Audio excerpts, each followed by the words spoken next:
अल्हम्दुलिल्लाह नहमदुहु व नस्तईनुहु व नस्तगफिरुहु व नु'मिनु बिहि व नतवक्कलु अलैहि व नअूज़ु बिल्लाहि मिन शुरूरि अंफुसिना व मिन सय्यिआति अअमालिना मन यहदिहिल्लाहु फला मुदिल्ल लहु व मन युद्लिल फला हादिय लहु वनशहदु अन ला इलाहा इल्लल्लाहु वहदहु ला शरीका लहु वनशहदु अन्न सय्यिदना व मौलाना मुहम्मदन अब्दुहु व रसूलुहु सल्लल्लाहु अलैहि व अला आलिहि व अस्हाबिहि व सल्लम तस्लीमन कसीरन कसीरा। अम्मा बाद फ़अऊज़ु बिल्लाहि मिनश शैतानिर रजीम। बिस्मिल्लाहिर रहमानिर रहीम। सुब्हानल्लज़ी अस्रा बिअब्दिही लैलन मिनल मस्जिदिल हराम इलल मस्जिदिल अक़्सल्लज़ी बारकना हौलहु लिनुरियहु मिन आयातिना इन्नहु हुवस समीउल बसीर।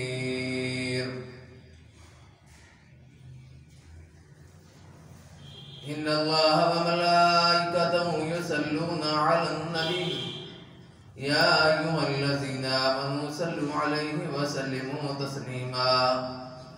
अल्लाहुम्मा सल्लि अला मुहम्मदिन व अला आलि मुहम्मदिन मा सल्लैता अला इब्राहीम व अला आलि इब्राहीम इन्नका हमीदुम मजीद।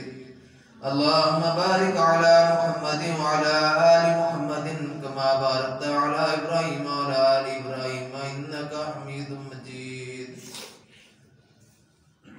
हज़रात गिरामी अस्सलाम वालेकुम व रहमतुल्लाहि व बरकातुहू। पिछले जुमा शब मेराज के वाक़या के मुताबिक कुछ बयान किया गया था। आज भी इंशाअल्लाह उसी मौजू पर बात होगी। आज 27 रजब है, गुजरी हुई शब मेराज है। जो गुजर गई शब मेराज थी तो उसके मुताबिक पिछले जुमा बयान किया गया था कि उन वाक़यात में से है जिन्हें दुनिया में सबसे ज्यादा शोहरत हासिल हुई। आम रवायत के मुताबिक ये वाक़या हिजरत से तकरीबन 1 साल पहले पेश आया। 27 रजब की रात को पेश आया। इसका जिक्र कुरान में भी है और हदीस में भी है। कुरान ये बताता है कि मेराज किस गर्ज के लिए हुई और खुदा ने अपने रसूल को बुलाकर क्या हदायत दी थी। हदीस ये बताती है कि मेराज किस तरह हुई और इस सफर में क्या वाक़यात पेश आई। इस वाक़या की तफसीलात 28 हम असर रावियों के जरिए से अब तक पहुंची हैं। 7 रावी वो हैं जो खुद मेराज के मौका पर, मेराज के ज़माना पर मौजूद थे और 21 वो जिन्होंने बाद में नबी करीम सल्लल्लाहु अलैहि वसल्लम की अपनी ज़ुबान मुबारक से ये सारा किस्सा सुना। मुख्तलिफ रवायतें किस्सा के मुख्तलिफ पहलुओं पर रोशनी डालती हैं और सबको मिलाने से एक ऐसा सफरनामा बन जाता है जिससे ज्यादा दिलचस्प, मानी खेज और नजर अफरोज सफरनामा इंसानी लिटरेचर की पूरी तारीख में नहीं मिलता। हज़रत मोहम्मद सल्लल्लाहु अलैहि वसल्लम को पैगंबरी के मनसब पर सरफराज हुए थोड़ी ही वक्त गुजरा था, यानी 12 साल गुजर चुके थे। आप सल्लल्लाहु अलैहि वसल्लम की उम्र 53 बरस की थी। हरम काबा में सो रहे थे। यकायक जिब्रील अलैहिस्सलाम ने आकर आपको जगाया। नीम खिफ्ता व नीम बेदार हालत में उठाकर आपको ज़मज़म के पानी के पास ले गए।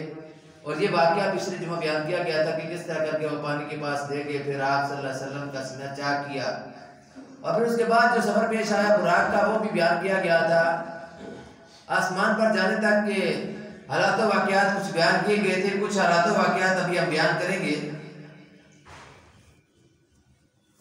तो इस सफरनामा में जब आप सल्लल्लाहु अलैहि वसल्लम जा रहे थे तो एक जगह पुकारने वाले ने पुकारा कि इधर आओ। आप सल्लल्लाहु अलैहि वसल्लम ने तवज्जो ना की। जिब्रील ने बताया कि ये शख्स आपको यहूदियत की तरफ बुला रहा था। दूसरी तरफ से आवाज आई इधर आओ। आप सल्लल्लाहु अलैहि वसल्लम उसकी तरफ भी मुल्तफित ना हुए, मुतवज्जो ना हुए। जिब्रील ने कहा कि ये ईसाईयत का दाई था, ईसाईयत की तरफ बुला रहा था। फिर एक औरत नहायत बनी सवरी नजर आई और उसने अपनी तरफ मुतवज्जो किया, अपनी तरफ बुलाया।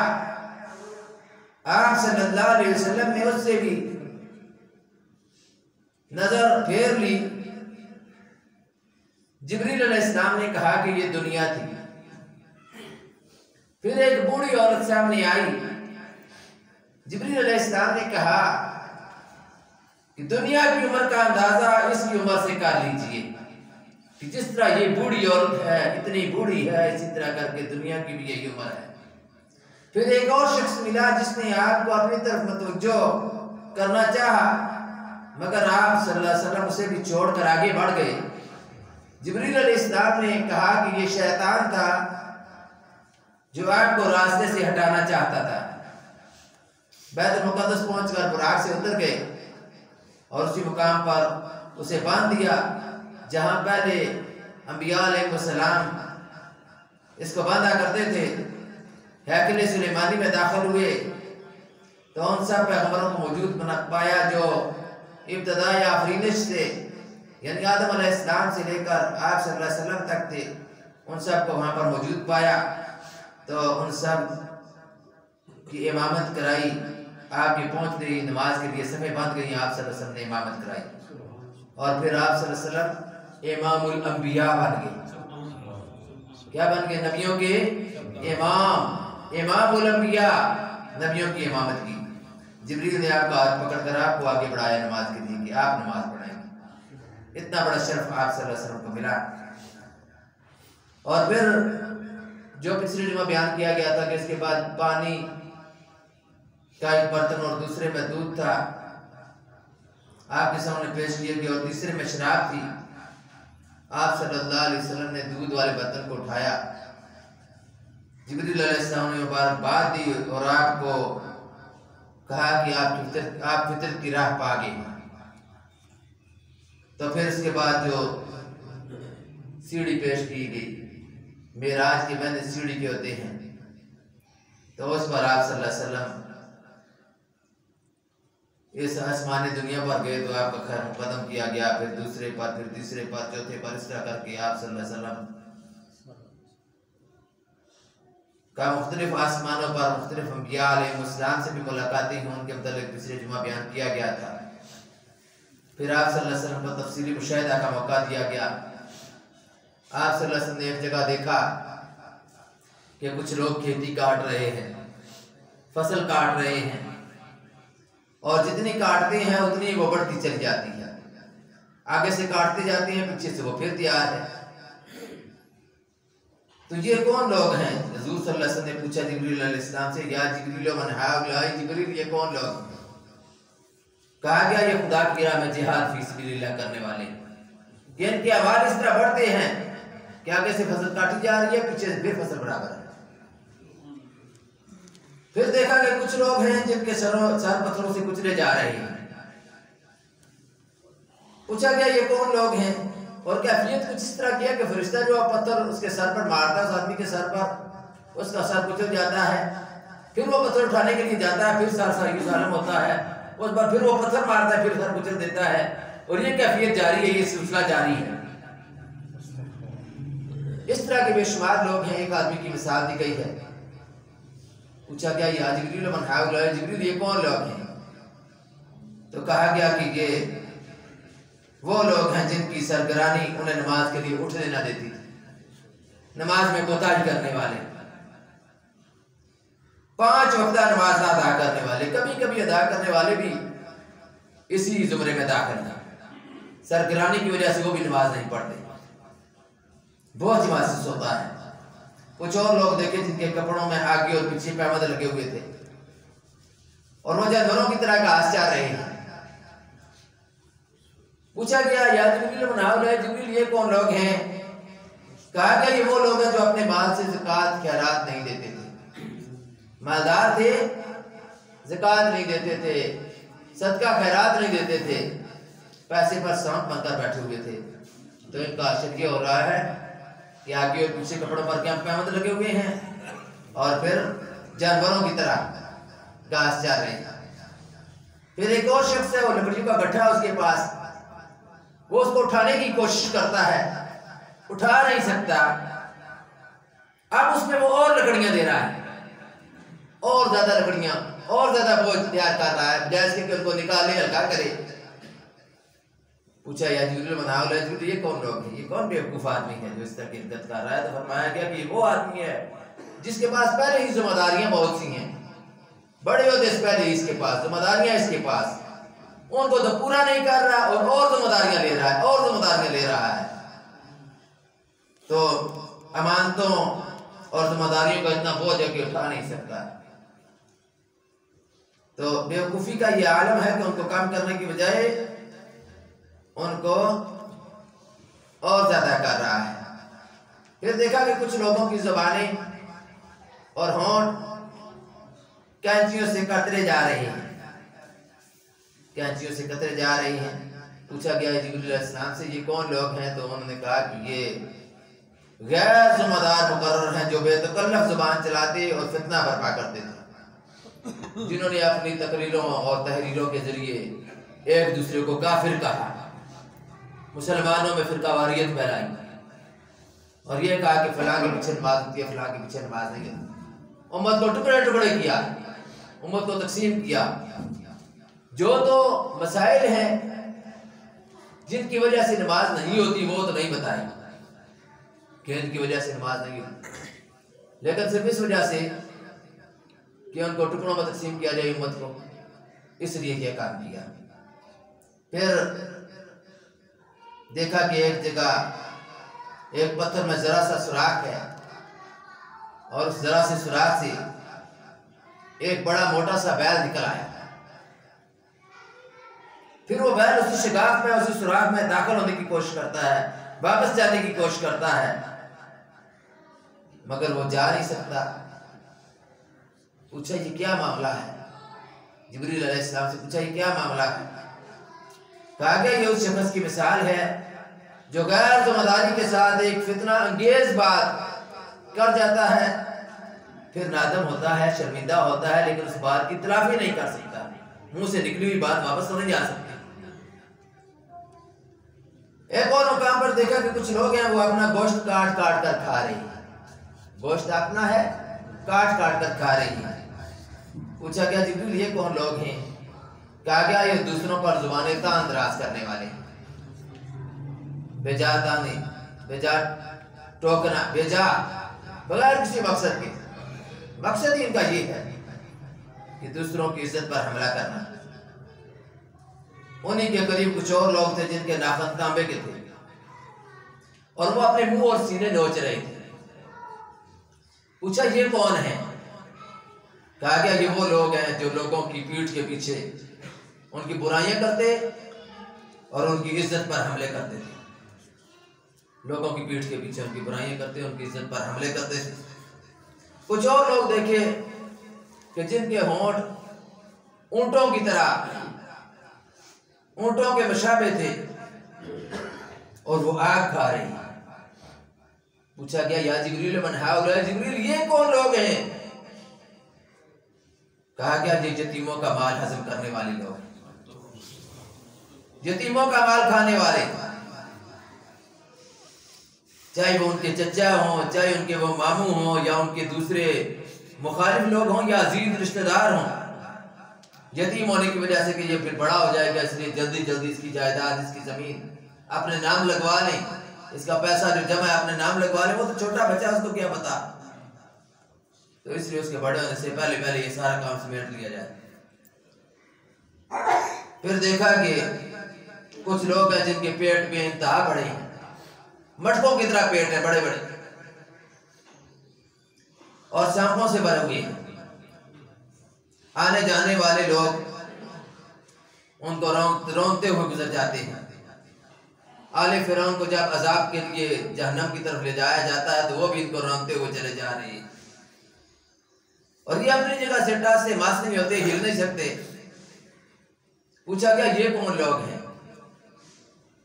फरमाया ये सूदखोर है, सूदखोर।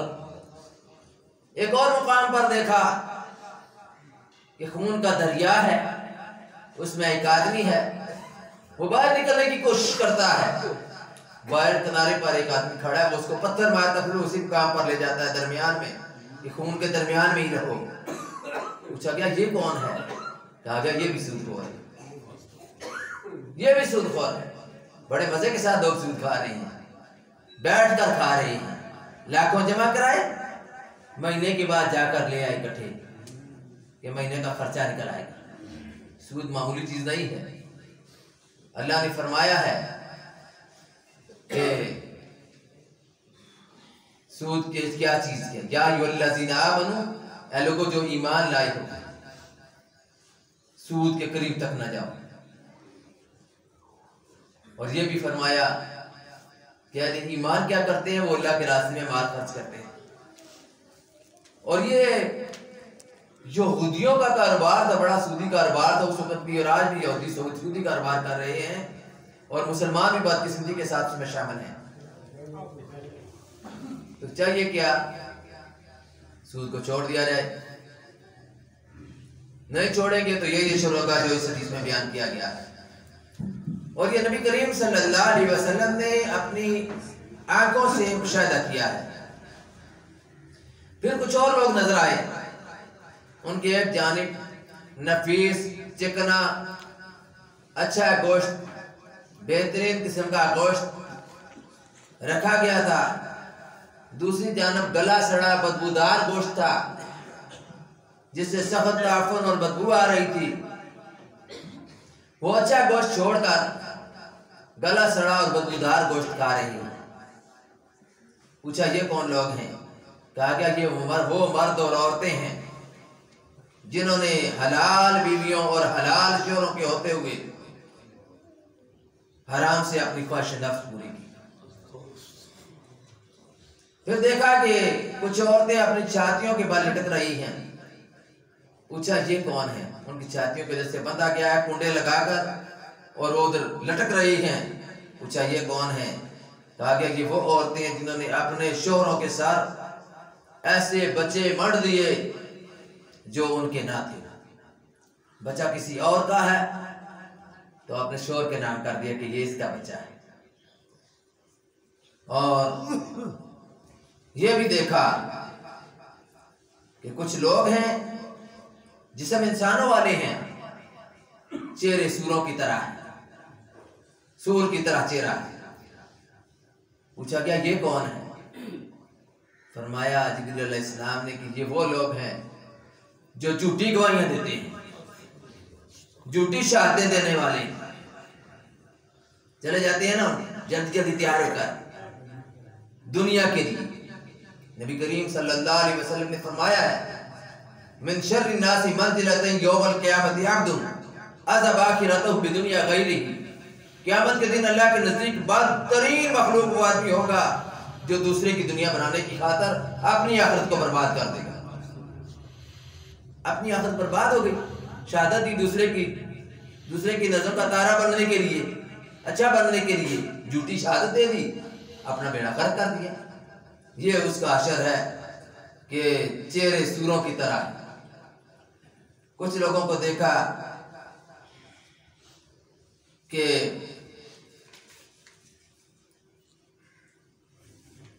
नमाज की गिरानी की वजह से जो बताया था कि फरिश्ता सर पर पत्थर मारता है, ये सिलसिला जारी है। तो इस तरह करके कुछ लोग हैं, कुछ औरतें हैं, कुछ मर्द हैं, नंगे उल्टे लटके हुए हैं, आग उनको नीचे से जला रही है, तंदूर की शक्ल में आग है, जब आग ज्यादा भड़कती है, वो बाहर निकलने के करीब होते हैं, फिर आग जरा गर्म होती है तो फिर वो नीचे चले जाते हैं। पूछा क्या ये कौन लोग हैं? जिब्रील अलैहिस्सलाम ने कहा ये रोजा ना रखने वाले लोग हैं, रोजा ना रखने वाले लोग हैं। तो इसी तरह करके एक तंदूर में देखा कि मर्द और औरतें नंगे आग की शोले ऊपर आते हैं और नीचे जाते हैं, ये भी उसी के साथ मिलती जुलती है। तो पूछा गया कि ये कौन है? तो कहा गया कि ये आपकी उम्मत के जानी मर्द और जानी औरतें हैं, इनको भी वहां पर ये सजाएं हो रही हैं। तो फिर इन्हीं मुशाहिदात के सिलसिला में हजूर सल्लल्लाहु अलैहि वसल्लम की मुलाकात एक ऐसे फरिश्ते से हुई जो नायतुल शुरू से मिला, सख्त था, उसका चेहरा देखकर पता चलता था कि इसके चेहरे पर हंसी मजाक वाली कोई बात है ही नहीं है। जिब्रील अलैहिस्सलाम पूछा कि ये कौन साहब हैं, ये कौन सा फरिश्ता है? पहले तो जितने फरिश्ते मिले हैं बड़े अशाश बिशाश मिले हैं, ये बड़ा तुंदखू, बड़ा सख्त। तो ये इन हजरत की खुशमिजाजी का ये सबब क्या है? जिब्रील अलैहिस्सलाम ने कहा कि इसके पास हंसी का क्या काम, ये तो दोज़ख का दारोगा है, ये मालिक है, इसका नाम मालिक है, ये दोज़ख का फरिश्ता है, इसके पास हंसी का काम नहीं। ये सुनकर आप सब ने दोज़ख देखने की ख्वाहिश जाहिर की, तो उसने यकायक आपकी नजर के सामने से पर्दा उठा दिया और दोज़ख अपने तमाम हौलनाकियों के साथ नमूदार होगी, जाहिर होगी। हजूर सल्लल्लाहु अलैहि वसल्लम ने फिर उसको देखा। इस मरला से आगे गुजर कर आप सल्लल्लाहु अलैहि वसल्लम दूसरे आसमान पर पहुंचे। यहाँ के अकाबर दो नौजवान सबसे ज्यादा मुमताज थे। तो तारफ पर मालूम हुआ कि एक हजरत याह्या अलैहिस्सलाम है और दूसरे हजरत ईसा अलैहिस्सलाम है। तीसरे आसमान पर हजरत यूसुफ अलैहिस्सलाम थे, जिनके हुस्न का चर्चा बहुत ज्यादा था। इंसानों के मुकाबले में ऐसा था जैसे तारों के मुकाबले में चौदहवीं का चांद मालूम हो। तो ये हजरत यूसुफ अलैहिस्सलाम, चौथे आसमान पर हजरत इदरीस, पांचवें पर हजरत हारून, छठे पर हजरत मूसा अलैहिस्सलाम आपसे मिले। सातवें आसमान पर पहुंचे तो एक अजीम शान महल बैतुल मामूर देखा जो फरिश्तियों का काबा है। हजरत इब्राहीम अलैहिस्सलाम उसके साथ टेक लगाकर बैठे हुए हैं। तो उनके साथ मुलाकात का शर्फ हासिल हुआ। ये आप सल्लल्लाहु अलैहि वसल्लम के बिल्कुल मुशाबे थे, मिलते जुलते थे। बताया गया कि ये आपके बाप, आपके जद्दे अमजद हजरत इब्राहीम अलैहिस्सलाम हैं, जिन्होंने आपके लिए दुआ की। तो इसी तरह करके सिदरतुल मुंतहा पर पहुंचे। फिर अल्लाह ताला से मुलाकात हुई। फिर वो बनी इसराइल की आखिरी आयतें, सूरह बनी इसराइल की आखिरी आयतें दरमियान में आयात हैं, जिनमें सारा प्रोग्राम और सारा मंशूर दिया गया, जिसको आप सल्लल्लाहु अलैहि वसल्लम ने मदीना में जाकर इस्लामी हुकूमत में जारी सारी करना था। तो इस पर आप सल्लल्लाहु अलैहि वसल्लम ने फिर अल्लाह से मुलाकात की। नमाजें फ़र्ज हुई, नमाजों के मुताबिक बड़ी तफसील के साथ पिछले जुमा बयान किया गया था। तो फिर आप सल्लल्लाहु अलैहि वसल्लम की वापसी हुई। वापसी पर जो हालात वाक़यात पेश आए वो सारे पिछले जुमा बयान किए गए थे कि आप सल्लल्लाहु अलैहि वसल्लम हरम काबा में हज़रत अबू बकर सिद्दीक़ रज़ियल्लाहु अन्हु के पास बाद में गए, लेकिन सबसे पहले अबू बकर सिद्दीक़ रज़ियल्लाहु अन्हु के पास अबू जहल गया, क्योंकि हज़रत अबू बकर सिद्दीक़ रज़ियल्लाहु अन्हु हरम काबा में बैठे हुए थे। और जाकर उसने ये बात कही कि लोग आपके दोस्त की हंसी मजाक उड़ा रहे हैं, वो तो इस तरह की बातें कर रहा है, आपका क्या ख्याल है? उन्होंने तस्दीक कर दी वाकई की वाकया ये है। अगर मोहम्मद सल्लल्लाहु अलैहि वसल्लम बयान कर रहे हैं फिर है, हम इसकी तस्दीक करते हैं, क्योंकि हम इससे बड़ा वाकया तो ये है कि हमारे सामने फरिश्ता उनकी तरफ वही लेकर आता है। हम फरिश्ते को देखते नहीं है, फरिश्ता आता है, फरिश्ता जाता है, तो हम उसकी तस्दीक करते हैं। तो ये तो आप सफर करके गए हैं और सफर करके खुद आए हैं, और खुद अगर वो बयान कर रहे हैं तो बिल्कुल सच्चा वाकया है, झूठा वाकया नहीं है। तो फिर हज़रत अबू बकर सिद्दीक़ उनको सिद्दीक का लक़ब मिला। तो इन वाकयात का मकसद क्या था जो हुज़ूर सल्लल्लाहु अलैहि वसल्लम को बताए गए कि अपनी उम्मत को पहले ही खबरदार कर दें कि इस तरह के हालात वाकयात पेश आने वाले हैं जो इंतहाई अंदोहनाक और खौफनाक किस्म के हालात वाकयात हैं, और उम्मत अपने आप को बचाने की फिक्र और कोशिश कर ले और उन गुनाहों से बच जाए जिन गुनाहों की पादाश में इतनी बड़ी बड़ी सजाएं दी जा रही हैं। अल्लाह से दुआ अल्लाह में अमल की तौफीक नसीब फरमाए। वक़्त दवाना अल्हम्दुलिल्लाह।